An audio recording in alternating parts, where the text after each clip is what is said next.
நீங்கள் கட்டாத ஒரு கட்டின வீடை கர்த்தர் உங்களுக்கு கொடுப்பார்.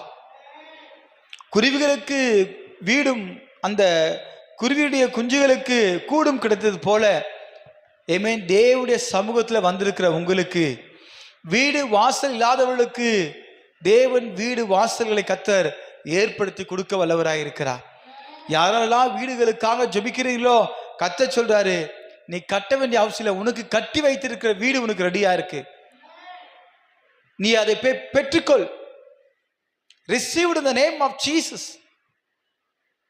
அல்லேலூயா. நீங்க விசேஷித்தவர்கள். ஏன் தெரியுமா? அவருடைய கண்கள் நமக்கு கிருபை கிடைத்தது. நீங்க விசேஷித்தவர்கள். ஏன் தெரியுமா? ஆண்டவரே நம்மோடு கூட இருக்கிறார்.